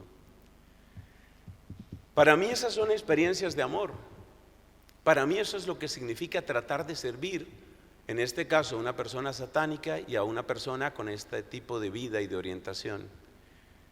Y una cosa bonita para terminar mi intervención, que ya casi se volvió ponencia, me disculpo. Una cosa para terminar es, esta mujer tenía su pequeña red de lesbianas. Entonces, un día les propuso a sus amigas, ¿por qué no hacemos la consagración a Jesús por María? La de San Luis María Griñón de Montfort. Y va llevando a sus amigas a la adoración eucarística y a la confesión. Los éxitos, digamos, los resultados son mixtos, pero ya conozco varias de esas amigas de ella que ella precisamente ha tratado de evangelizarlas desde la claridad de que el plan de Dios es el mejor plan para nuestra vida. Eso puedo contar sobre el amor.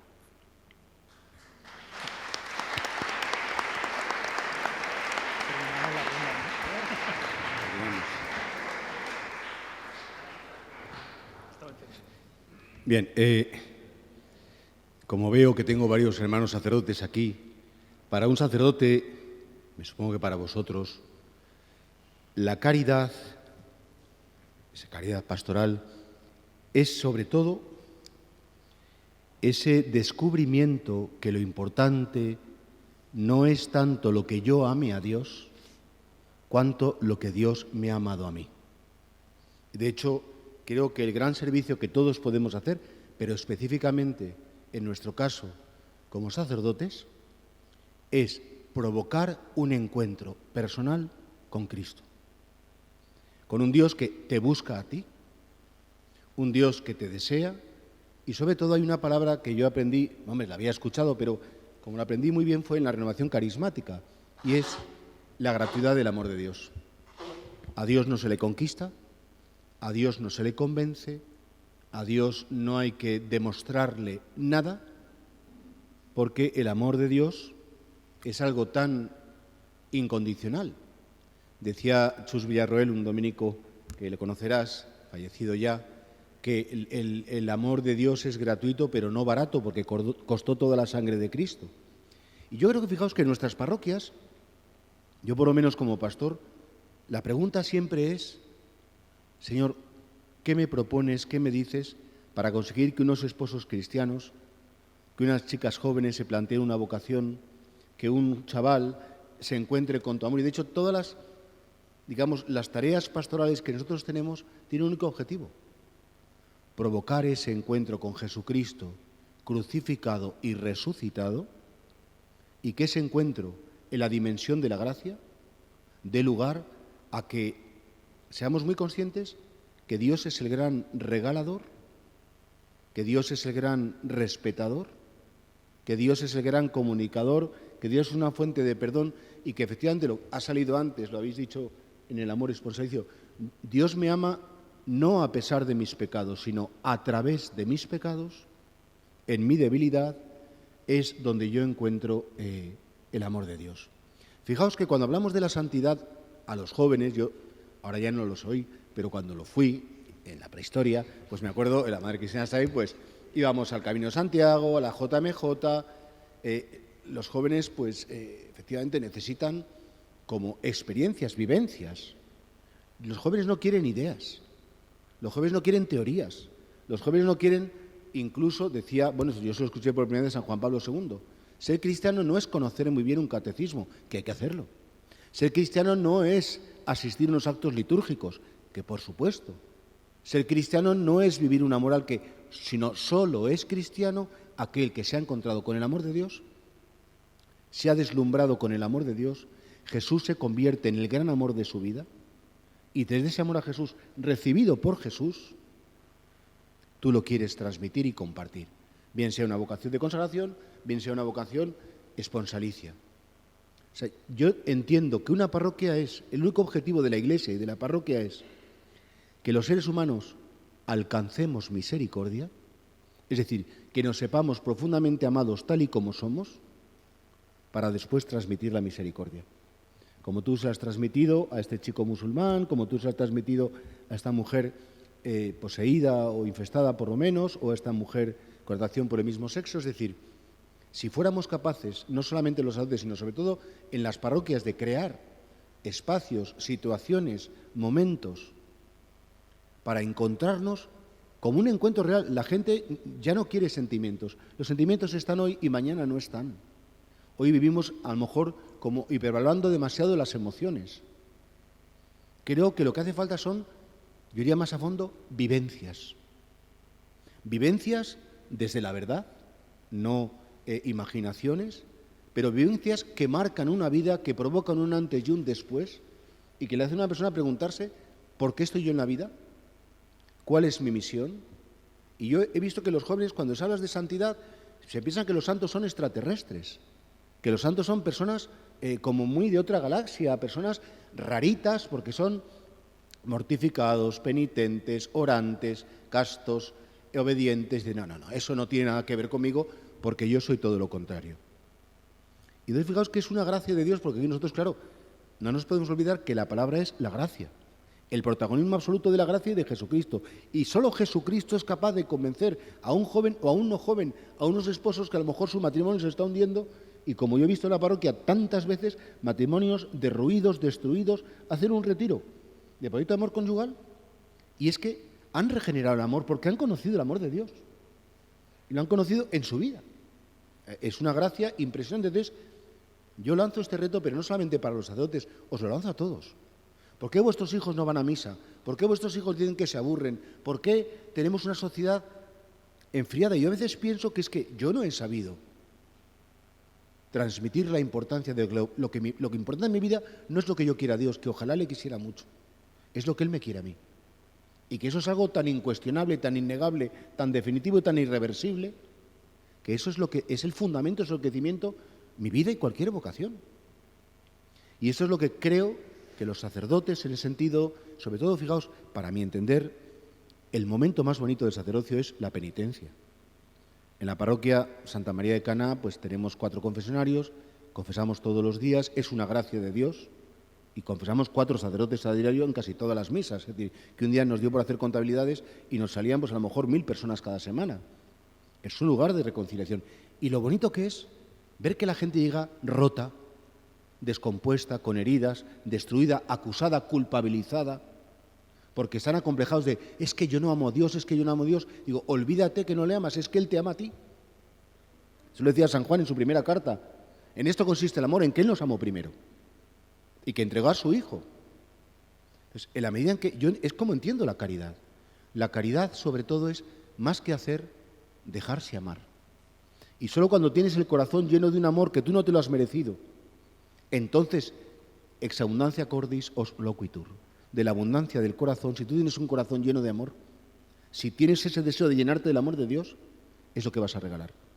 Y creo que eso es la caridad pastoral verdaderamente, que la vivimos pues, vosotros como padres, como religiosos, pero creo que es nuestro gran reto ahora mismo. Y a mí me parece, quisiera felicitaros por este reto, ¿no?, de este Centro de Estudio de Teología Espiritual, porque es que ahora mismo el gran reto que tenemos la Iglesia en el siglo XXI, desde una espiritualidad cristiana, volviendo a las fuentes, volviendo al origen, es transmitir al mundo esa llama que Cristo transmitió a los apóstoles con instrumentos espirituales, es decir, la caridad es dejarse amar por Dios. Es más fácil dejarse amar que amar, porque cuando te dejas amar te dan las pautas. Cuando amas tú, crees que las pones tú. Entonces no nos pongamos grandes retos, es decir, si aquí lo que nos hace santos es hacer la voluntad de Dios, que para eso hace falta efectivamente horas de oración. No diré yo que no hay que hacer horas de oración, mortificación, pues claro, pero eso ya no es una obligación, es una necesidad. Yo cuando pregunto a la gente, ¿tú por qué rezas? Para ser bueno, digo, pues te equivocas. La oración es primero una necesidad,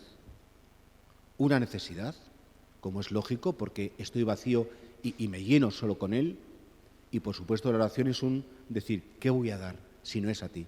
Si lo más bonito, lo más grande, lo más precioso que me ha pasado en mi vida es conocerte, dejarme amar por ti, es lo que tengo que dar. Y creo que aquí tenemos un reto todos, religiosos, sacerdotes, seglares, casados. Tenemos que pedirle al Espíritu Santo que nos enseñe a recibir mucho amor para dar mucho amor. Solo podemos dar lo que hemos recibido. Y por tanto, pues dar esa prioridad a la gracia y dar esa prioridad al protagonismo de Cristo. Y para eso creo que los sacerdotes, en la medida de nuestras posibilidades, estamos para servir por medio de los sacramentos, lo he dicho antes, sacramentos, el anuncio, los templos abiertos, la disponibilidad y especialmente el sacramento de la penitencia. Solo los curas absolvemos los pecados. Y eso es tan impresionante. Cuando tú le dices a una persona, en nombre de Cristo, yo te desvinculo de tus pecados, ya no forman parte de ti, porque Dios ha muerto por ti en la cruz, porque eres agradable a Dios y porque Dios te ama así. Eso es el milagro más grande pues de la Eucaristía, por supuesto, que puede suceder, hacer presente la sangre de Cristo derramada en la cruz, hacerla en una vida en concreto. Y creo que eso es una tarea, la parroquia somos todos, es decir, yo hablo como sacerdote, pero una parroquia es una comunidad de comunidades y es tarea de todos, y es muy bonito ver cómo se construyen las comunidades entre todos. Pero me parece que, si me preguntáis, ¿cómo entiendes tú la caridad, la santidad? Dejar que todo el amor de Dios llegue a mi pobreza, no cuestionarme jamás el amor de Dios. Decía Santa Teresita del Niño Jesús, los pecados que más ofenden a Dios son los de la desconfianza en su amor. Dudar si nos ama, eso le hace mucho daño. Como una madre dolería que un hijo le dijera, mamá, no me quieres. Y entonces, bueno, yo lanzo este reto, comparto con vosotros esta inquietud porque me parece que es como el gran momento, ¿no? En esa nueva evangelización que se nos propone, ¿no? Tenemos que intentar entender la caridad en esta dimensión. Gracias.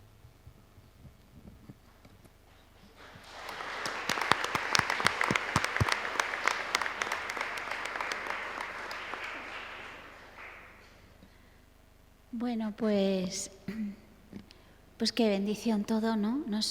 Yo pues me sumo, por supuesto, y mi experiencia es que es verdad que la caridad es el rostro de Cristo y es Él quien lo refleja, y en la medida que lo vamos cogiendo y en la medida que eso va siendo esa luz, podemos ayudar y podemos hacer, ¿no? Como Él decía, nada podéis sin mí. Y entonces yo lo resumiría en lo que ha sido fundamental para mí, ese, como dice don Jesús, ¿no? Y así dice San Juan, ¿no? Él me amó primero. Y ese Él me amó primero es haber acogido la redención. Yo creo que podemos ir haciendo realidad la caridad en la medida que vamos dejándonos pues acoger esa redención, sentirnos profundamente amados cuando nos sabemos sanados. Porque no necesitan médicos los sanos, sino los enfermos. Y todo empieza por saberse necesitado de ese amor de Dios. Y para ello no hace falta estar en un extremo, ¿no? Pues es verdad que nosotros llegamos a un extremo en un matrimonio herido porque es difícil la convivencia conyugal, porque es difícil entender el misterio de Dios, porque es difícil tantas cosas y por eso es tan necesario, pues como también han dicho, proclamar una verdad acompañada de ese amor, ¿no? Y de esa misericordia que decía don Jesús y todo.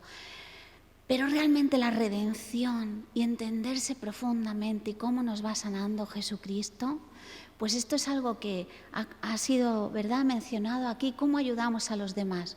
Cuando yo me he sabido ayudada por Dios, puedo decir, no dudes que para Dios no hay nada imposible. Cuando yo sé que Dios me ha sacado pues de esa oscuridad, de ese momento de muerte, ¿no? Recuerdo una catequesis brutal de San Juan Pablo que hablaba de ese primer hombre cuando Dios le estuvo preparando para tomar conciencia de esa dignidad del alma, ¿no? Toda esa complejidad del alma y cuerpo, que somos persona y que de esto hoy el hombre de la concupiscencia, podríamos decir, no sabe nada, ¿eh? Y yo dije, bueno, y este hombre cuando Dios le dice que no coma del árbol, que no coma el fruto, y no tenía conciencia de muerte, porque le dice Dios, si no morirás, y no tenía conciencia de muerte. Y yo cuando leí esto dije, adiós, yo no tenía conciencia de estar muerta antes. Y entonces empecé a aprender que mi vida dependía de Dios. Y en la medida que fuera dependiente de Dios, la redención, que luego la entendí, en ese momento no, pero la redención se podía hacer en mí. Y eso me ha llevado a poder anunciar con certeza, incluso en las cosas que el mundo daba por imposible. Porque, mirad, nuestro matrimonio nos llegaron a decir que era nulo y nos lo daban por imposible. Pero Dios lo ha hecho posible. ¿Por qué? Porque creo en la redención y soy testigo de la redención. Y Dios pues salva, pues que te suceda, como le decían los ciegos, ¿no? Que te suceda según tu fe. Y también eso creo que falta a veces, ¿verdad? Que falta esa fe en Jesucristo que lo puede todo. Que lo puede todo. Y eso entonces para mí es, la caridad es verdad que es un proceso que dura toda la vida, pero que en la medida que más creo en mi Señor Salvador, y efectivamente, como Él me dijo, no anuncia la cruz, porque como decía don Jesús, sin cruz, ni virtud, ni caridad, ni nada de nada. Pero para mí esto tiene mucho que ver, la caridad, con saberse redimido. Mucho, mucho, muchísimo, todo. Esta misericordia de Dios que sale al encuentro de cada uno, ¿no? Mateo, sígueme. Y saberse profundamente necesitado, como el pueblo de Israel, ¿no? Que Dios escucha ese clamor.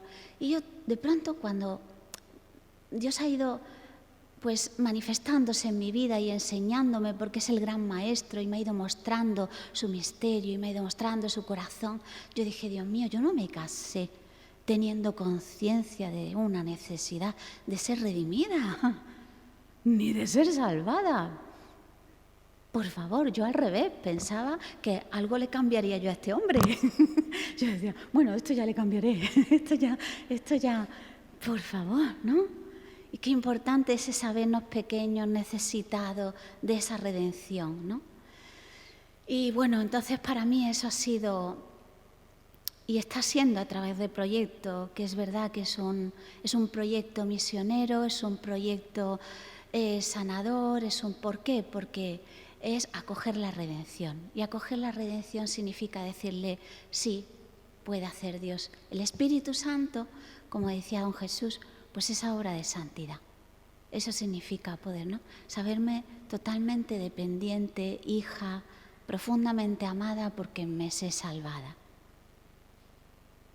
Y bueno, pues no sé para vosotros, pero para mí es un agradecimiento cada día y una certeza en que Dios verdaderamente está deseando seguir saliendo al encuentro de cada uno, pero solo necesita que nos sepamos necesitados, que nos sepamos también enfermos y necesitados de esa redención. Entonces, bueno, pues la caridad es preciosa porque es el rostro de Cristo y en la medida que más vamos cogiéndolo, pues ese rostro más va, ¿verdad?, más va reluciendo, más va siendo Él quien lo hace, ¿no? Y quien va sanando y quien va... Pues tantos testimonios que Dios ha permitido que veamos en nuestra vida de matrimonios tan profundamente heridos, casos verdaderamente muy duros, incluso de cárcel, de violencia, infidelidades, de todo esto, ¿no? Y sin embargo luego han acogido a Dios, han acogido a Jesucristo, porque es verdad que el mejor encuentro con Cristo está en el seguimiento. Entonces, caridad no es solo decirle te quiero, Dios te ama, que por supuesto, ¿no?, sino también decir ven y síguele y mostrar una verdad. Es verdad, como decían, ¿no?, ellos, no fuera sentimentalismos, no, hay que mostrar la verdad, porque en la verdad ya está Dios. Y hoy es verdad que son tiempos de confusión y con gran necesidad de esto, de mostrar la verdad y proclamar, pues como decía también el hermano, pues el catecismo, el evangelio, pero no un evangelio interpretable, por desgracia, a veces se interpreta, no, el evangelio es la verdad. Y la verdad tiene mucho que ver con este camino de sufrimiento, de redención y de yo estoy dispuesto a sufrir por amor a ti, porque Cristo ha sufrido por mí.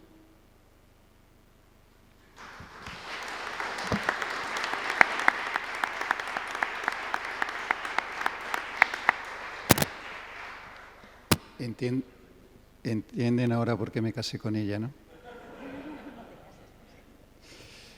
Bueno, a ver, la caridad conyugal al final consiste en que Dios nos hace uno y nos dejamos hacer por Él uno. Y de ahí sale todo.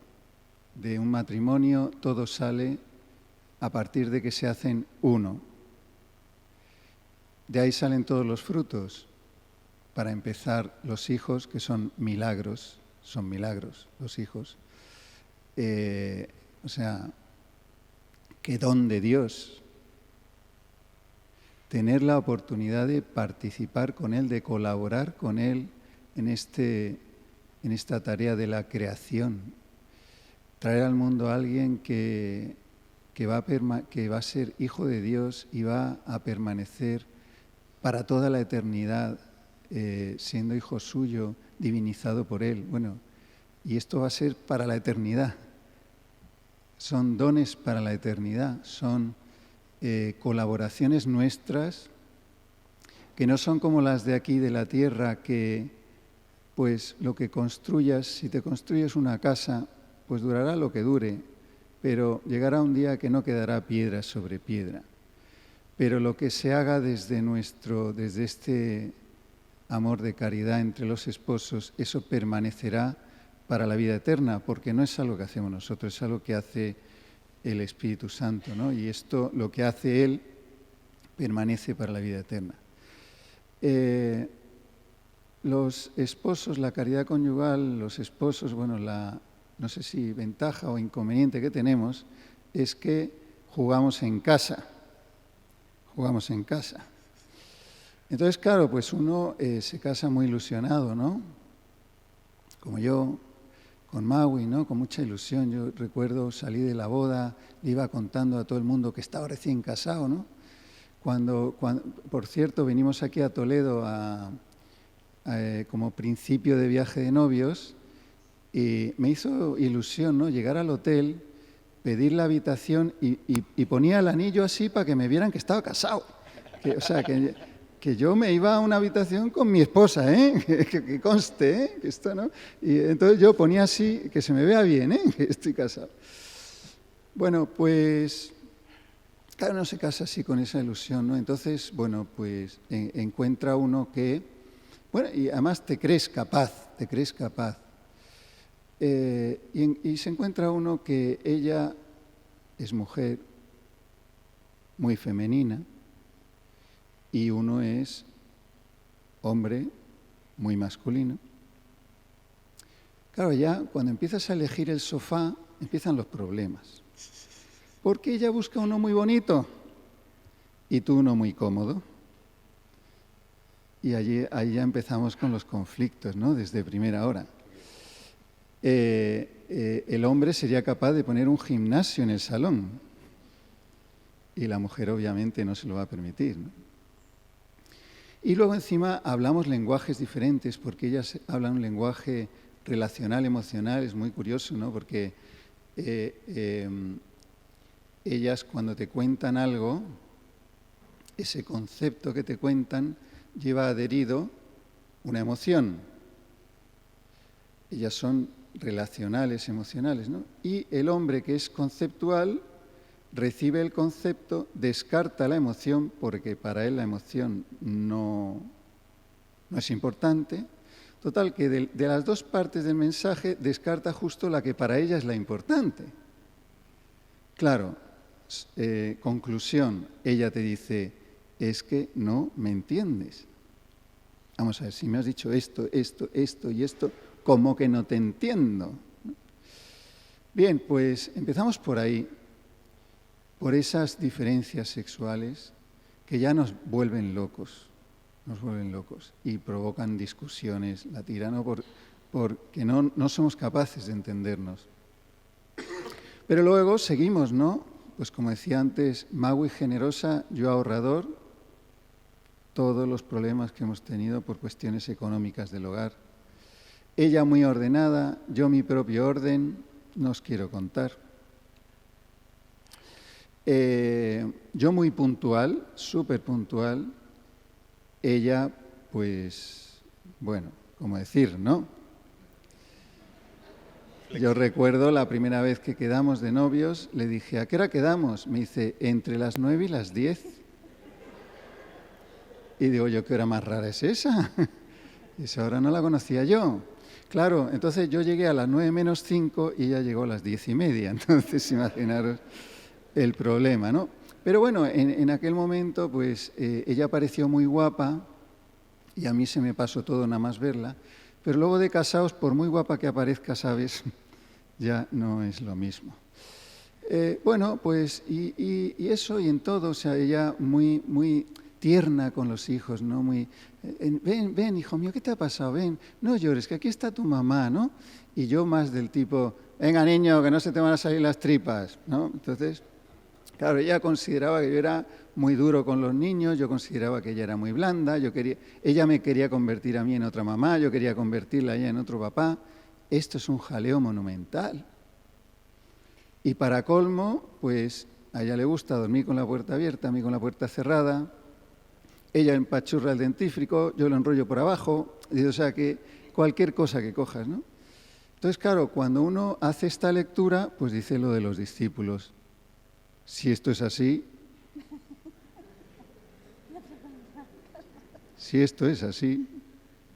no trae cuenta casarse, ¿verdad? Efectivamente, pues humanamente esto es una locura. Y nosotros de verdad que intentamos humanamente todo lo habido y por haber, porque queríamos querernos, os lo puedo asegurar, queríamos querernos. Hicimos todo lo que se nos ocurrió, queríamos querernos, pero no era posible. ¿Sabéis por qué? Porque esto no lo hacíamos nosotros. Esto es una obra de Dios. Cuando entendimos que lo que recibimos el día que nos casamos no fue un plan guay en el que nos íbamos por fin a vivir juntos y ya íbamos a hacer nuestra propia vida lo que nos diera la gana, sino que ese día estábamos recibiendo el don del amor de Cristo a su esposa, la Iglesia. Cuando entendimos lo que esto significaba, el tesoro que recibimos aquel día en aquellas manos, que es un don que dice uno, bueno, Dios mío, ¿qué me has dado? Y cuando empezamos a vivir nuestro matrimonio desde eso, fieles a eso y dejándonos llevar por lo que Cristo iba haciendo entre nosotros, no poniéndole impedimentos. Por poner un ejemplo, otra de las diferencias que teníamos es que Magui era muy servicial y yo nada servicial. O sea, yo era partidario de que bueno, pues cada uno que se saque sus castañas del fuego. La vida que es competitiva y cada uno que se busque la vida. Y yo me recuerdo diciendo en mi primer grupo de matrimonios, dije esta frase, dije, yo no le pido nada a nadie, vaya a ser que ese algún día me vaya a pedir algo a mí. Imaginaros mi visión del servicio tan espectacular que yo tenía, ¿no? Claro, cuando yo me convertí dije, esto de ser cristiano y tener esta mentalidad no encaja mucho, la verdad. Pero Magui era servicial. Discutíamos al principio porque yo le decía, a ver, porque claro, alguien le decía a Magui, oye, ¿me ayudas a no sé qué? Sí, yo salía pitando. Oye, Magui, que no sé, voy yo. Y sin calcular, sin medir, sin decir qué tengo yo que hacer hoy, no, salía sin pensar, ya está, alguien me necesita, ¡pum!, voy, ya está. Yo, en cambio, cada vez que alguien me pedía algo, pensaba si había alguien más cerca que le pudiera ayudar, ¿no? Más fácil, ¿no? Algún hermano o algo, no sé. Entonces, claro, yo le decía a Magui, es que te importa todo el mundo más que yo. Porque hay que centrarse en la casa, en mí, tú para mí, yo para ti. Los demás ya tendrán quien les ayude, tú para mí, yo para ti. Esta era mi visión del servicio. Bueno, yo entendí que Dios me daba un don a través de Magui. Yo entendí que Dios había creado a Magui para mí tal como es y que Él iba a actuar a través de Magui para hacerme santo a mí. Para llevarme a mí hasta Él, lo iba a hacer a través de ella. Y yo veía que no era servicial y Magui sí era servicial. Así que le dije, tú mandas, someteos los unos a los otros como al Señor, tú mandas. Y me decía, ven tal, coges esto, tal. Y yo pues iba, cogía tal, no sé qué. Volvía, ¿qué más? Sara, vas, tal, no sé qué. Claro, me costaba horrores porque tenía mis apegos, mi egoísmo, ¿no? Ahí recalcitrante, ¿no? Bueno, hoy, lo han dicho en la presentación, dedico mi vida a entregarme a los demás. ¡Cha! Obra de Dios a través de mi esposa. ¿Cuánto me ha entregado Dios a través de mi esposa? Entre otras cosas, me ha ayudado a acoger la fe verdadera, ¿no? La fe verdadera. ¿Cuántas gracias le doy a Dios todos los días por mi esposa? Por el don de mi esposa, porque Él actúa a través de ella, estoy convencido, ¿no? Porque ella es ministra de la gracia de Dios desde el día que se casó conmigo. Y eso no fue solo el día que se casó conmigo, permanece. Ella sigue siendo cada día, en cada minuto, ministro de la gracia de Dios para mí. Entonces, entender el matrimonio de esta manera te cambia la vida, te cambia el matrimonio, te ayuda a hacerte más santo, claro. Entonces, cuando descubrimos lo que nos necesitamos, cuando nos administramos el uno al otro lo que Dios quiere que nos administremos, entonces, cuando un esposo se entrega a su esposa, cuando un esposo acoge a su esposa, ocurre lo que ocurrió el día que se casaron. Cristo, el amor de Cristo se hace presente ahí, y ahí es donde está nuestra fuerza. Cuando un esposo y una esposa se entregan el uno al otro, hacen presente el amor de Cristo allí donde estén. Y esto lo llamamos nosotros la bomba atómica del amor. Y la podemos hacer estallar allá donde estemos, en cualquier rincón del mundo, porque los esposos estamos en el mundo. Y es Él quien lo hace. Y algunos se han convertido porque nos han dicho, es que he visto cómo os miráis. Y nosotros hemos dicho, ¿y cómo nos miramos? Nosotros no somos conscientes, pero al entregarnos el uno al otro, contempladme Contempladlo y quedaréis radiantes. Contemplad a Cristo en un matrimonio y esto llama, esto te cala, esto te convierte a ti también. Después de unos años de empezar a vivir esto, nuestro hijo mayor, en un testimonio dijo: yo creo en Dios porque he visto lo que ha hecho con mis padres y eso no es humano.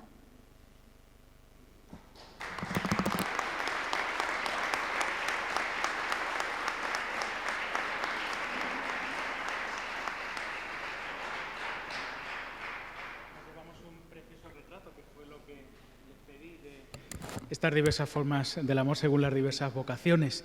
Y además el precioso retrato ha animado las preguntas, por lo tanto vamos a dar paso por lo menos a alguna que dé tiempo. Pasa, Manuel.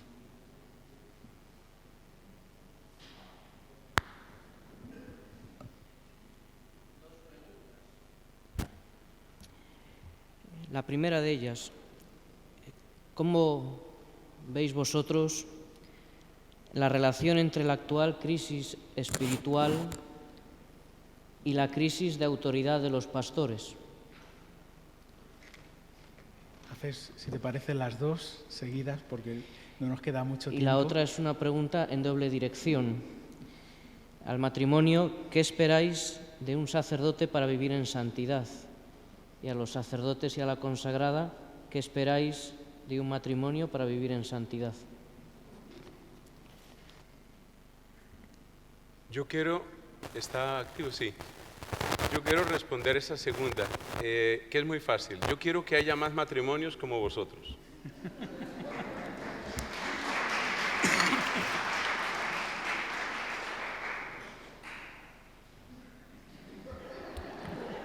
No voy a responder a la primera.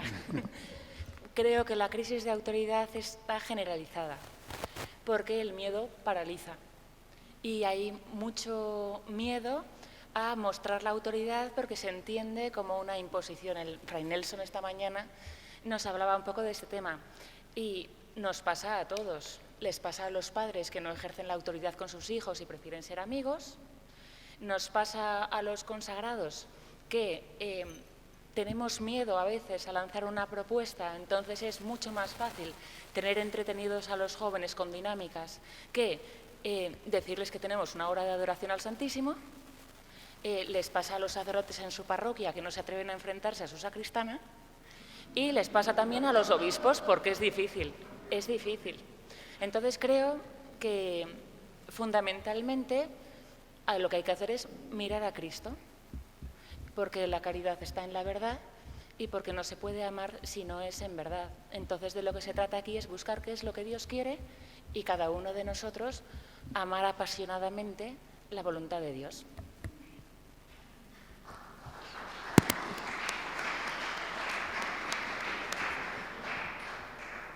Bueno, pues nosotros creemos que la autoridad, como decía ella, pues es la verdad.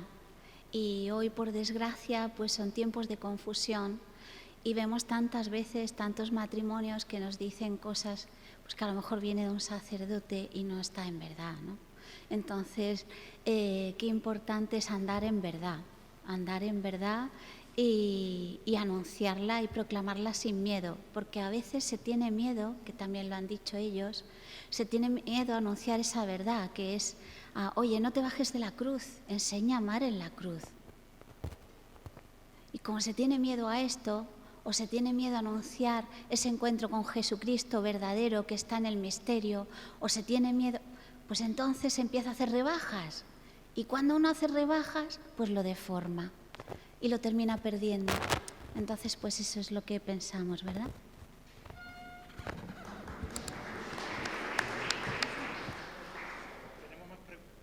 ¿No tenemos más preguntas ya? Jesús. Si hay más preguntas, prefiero no... O sea, muy rápidamente. Para mi entender, el fracaso de la autoridad, como ha dicho la Madre Cristina en todas las dimensiones, es que buscamos más nuestra gloria personal que la gloria de Dios. Nos da miedo quedar mal. Nos da miedo quedar mal ante los hijos, Da miedo quedar mal ante nuestros feligreses, ante nuestros sacerdotes. Tenemos miedo, porque tenemos como una profundísima necesidad de buscar la afirmación en los hombres y no en Dios.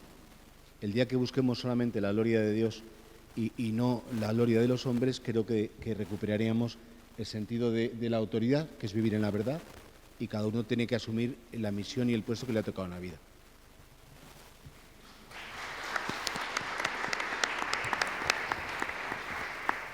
Pues algunos nos han dicho que más que ideas necesitábamos vivencias. Yo creo que esto es lo que nos han regalado los ponentes de esta mesa, a los que les agradecemos muchísimo el tiempo que nos han dedicado y sobre todo la vida que nos han compartido. Creo que tenemos que terminar ya, así que le damos la palabra a Ana. Cerramos aquí la retransmisión para Canal Diocesano, para Radio Santa María de Toledo, de esta enriquecedora mesa redonda, gracias a nuestros compañeros, y también advertirles que todas las ponencias, tanto las dos pronunciadas esta mañana como esta mesa redonda, como las dos que se pronuncien mañana, estarán disponibles en breves fechas en nuestro canal de YouTube. Muchísimas gracias por su atención, por haber estado ahí, en este caso al otro lado de la pantalla, y los que se quedan aquí, esperamos un momentito que tenemos más cosas que contarles. Buenas tardes.